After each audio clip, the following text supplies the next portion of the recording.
what you want, is it really what you want, or is it what you think you want? Because how many times you think you want something until you get it, then you realize, oh, you know what? It's not really what I wanted.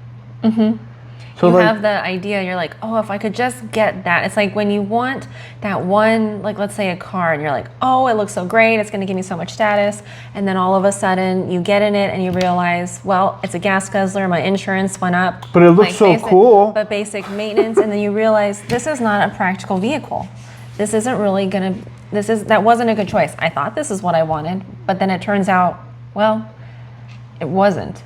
Well, one of the things is kind of like, you choose a career in college. This is one of the best examples. Is you pick what you like and to go to school, and you go to college to pick what you like, and you're doing what you like, and then when you come out of school, you realize there's not really a good need for it.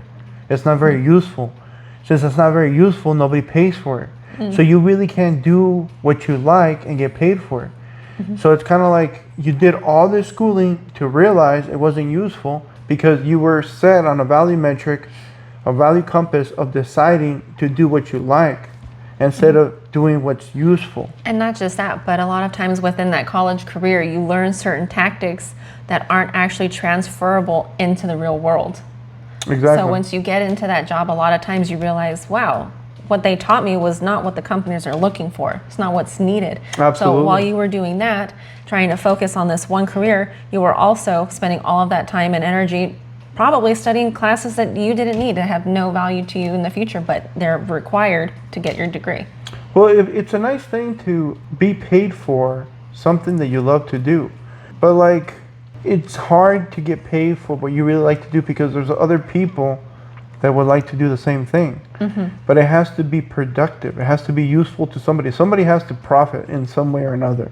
That's just the world that we live in. It's like knowing what you want is not really knowing what you want until you get it. And then you're like, oh, this is what I wanted or not wanted. And hopefully within those things, you can make adjustments. So like, let's say you have a partner that's in the relationship and it's going towards a direction that you don't really see as being fruitful.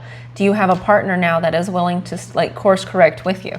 Well, see, it's hard. It's real easy to go to the lane where I want to get what I want instead of I go to the lane where I want to want what I need. Eventually you'll get there, but it's like you're going to have to decide this is what I need, not what I want. And so when you're having that battle, what ultimately comes out is like you need to get what you need, not what you want. Like you need to get healthy, even though you don't want to do the exercise.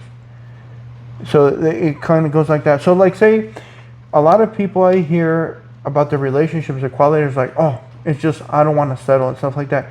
The whole thing about settling, it's that every person is really with the person that they're best they can get. So like let's say that's not true.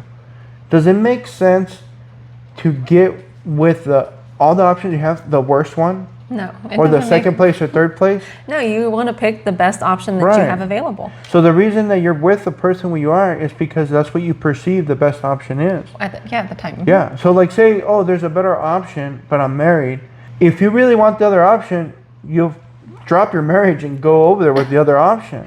Yeah, that's and some people do that. That's why the divorce exists. But most people, they're like, it's not worth going for this option and dropping all these other ones because you have all this cost in there to that switching cost.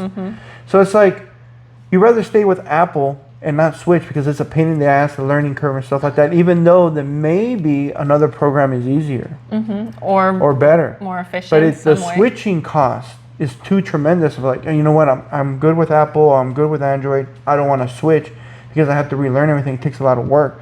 So the cost to stay is less relative to switching. Right. So there might be a better option, but the cost is higher. They perceive the cost to be higher than the reward that they would be getting, which is typically why they would stay.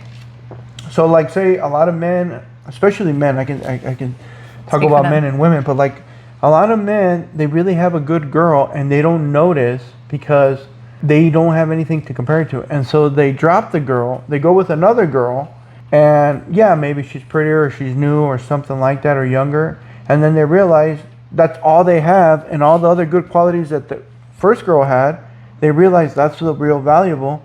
and then they go back and crying, oh yeah, I miss you, I love you, blah blah blah blah. Because then they realized they had a good thing, but they didn't know it until they went out to the real world. Now that happens for women too. I was gonna just say, I think women do that a lot, especially when, let's say, you're getting 90% of what you need from the man that you're with, and then all of a sudden someone's offering that 10%, and you're kind of like, oh wow, that looks so great, I haven't had that in so long, and how nice it would be.